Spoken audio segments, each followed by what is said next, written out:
bonsoir. C'est une très très grande joie pour nous d'accueillir Susan Seidelman tout au long du festival. Elle sera là encore demain pour Smithsonian et dimanche pour Recherche Suzanne désespérément. Merci de l'accueillir très chaleureusement.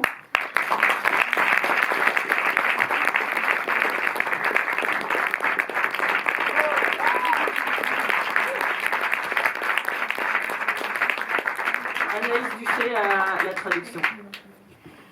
Ah, bonjour, bonsoir.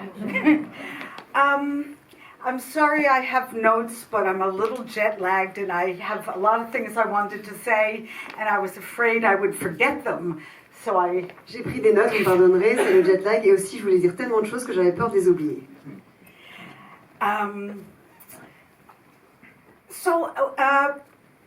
Making Mr. Right was made in 1987.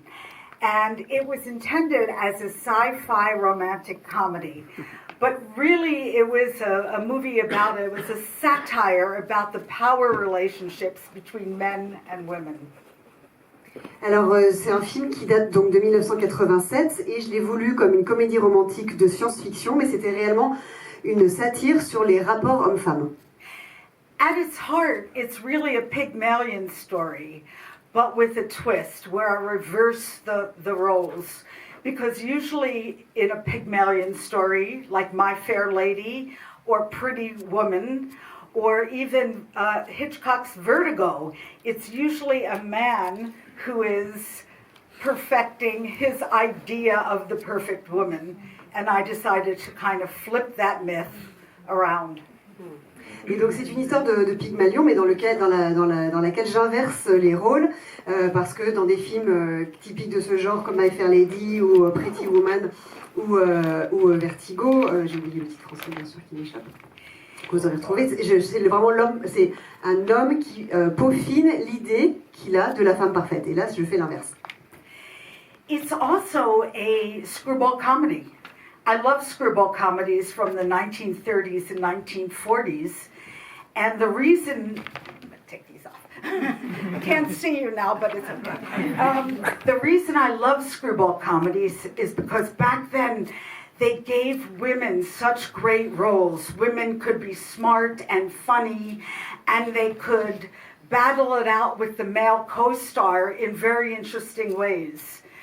And then unfortunately, I'm talking about in American cinema now, in the 50s and 60s, they put the women back in the bedroom and the kitchen. Et j'aime aussi beaucoup le style de la screwball comédie, la comédie déjantée des années 30-40. Et j'aime particulièrement ce genre parce qu'à l'époque, on donnait aux femmes des rôles justement de femmes intelligentes et drôles et qui avaient de la répartie face aux hommes, qui ne s'en laissaient pas remontrer par rapport aux hommes. Et malheureusement, aux États-Unis, en tout cas dans le cinéma américain, ça a disparu. Les femmes ont été remises un peu à la cuisine et à la maison avec les années 60-70. This is the first movie that Anne Magnuson stars in. I had worked with Anne before in a small role in Desperately Seeking Susan.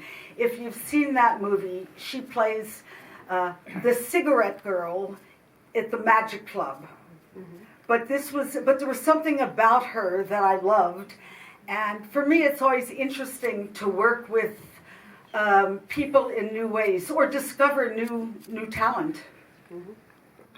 Et donc c'est le premier rôle important pour Anne Magnuson. Elle avait un petit rôle dans Recherche Suzanne désespérément, si vous vous souvenez du film. C'est la jeune fille à la cigarette dans le cabaret de magie. Et j'avais trouvé quelque chose, je trouvais qu'elle avait vraiment quelque chose. Et j'aime bien faire travailler mes acteurs dans des registres différents et surtout découvrir de nouveaux talents. It was also fun to work with John Malkovich in a comedy because in this movie, he plays two different characters.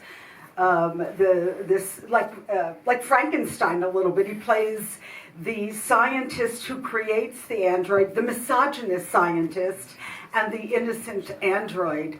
And he had never been in a comedy before.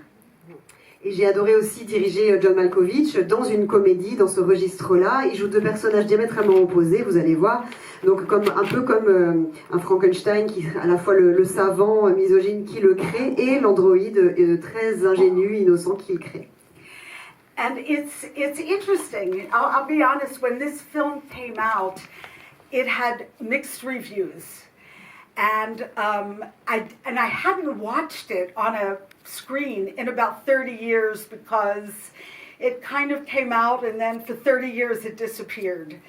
Until last year when suddenly I got to see it again because they were doing a series in New York about robots. Et donc ce film à sa sortie, pour être tout à fait franche, a eu des critiques assez mitigées.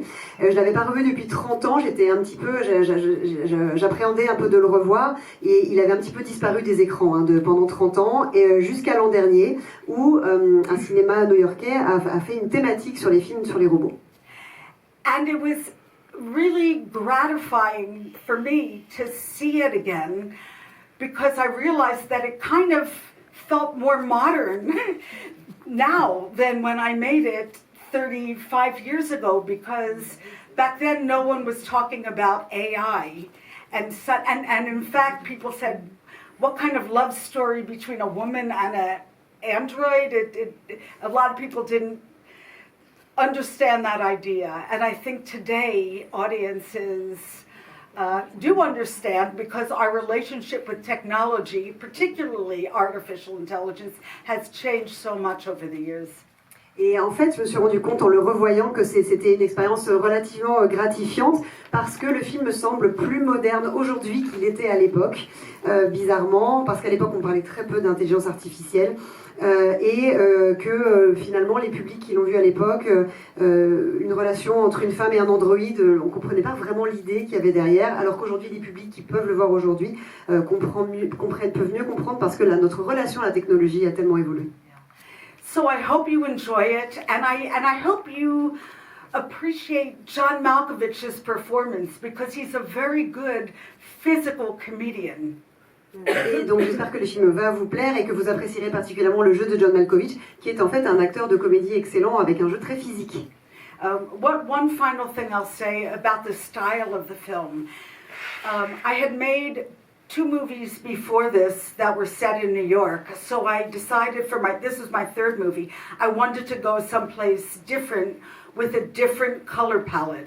So that's why I decided to film it in Miami in a retro, I call it like a retro futuristic style. It's a little bit referencing the 1960s, the early 60s. Especially at a time when our thoughts about the space program were happy. You know, it was the time of the right stuff and astronauts were going to the moon. And so I wanted that optimism and that bright color palette to be very much a part of the style of the film. Et donc, dernière chose sur le style visuel, esthétique du film. Mes 2 précédents films se situaient à New York. Pour mon 3e film, j'ai eu envie un petit peu de partir ailleurs avec une palette de couleurs assez différente. C'est pour ça que je suis allée tourner à Miami dans un style que je qualifierais de rétro-futuriste un petit peu, qui fait référence à cette esthétique et cet esprit du début des années 60 où il y avait un vrai enthousiasme, un engouement pour les programmes spatiaux. C'est l'époque de l'étoffe des héros et où les astronautes qui allaient dans l'espace suscitaient beaucoup d'enthousiasme et d'optimisme, et je voulais avoir une colorimétrie assez vive pour aller avec ça. So thank you very much. I hope you enjoy the film, and yeah, thanks.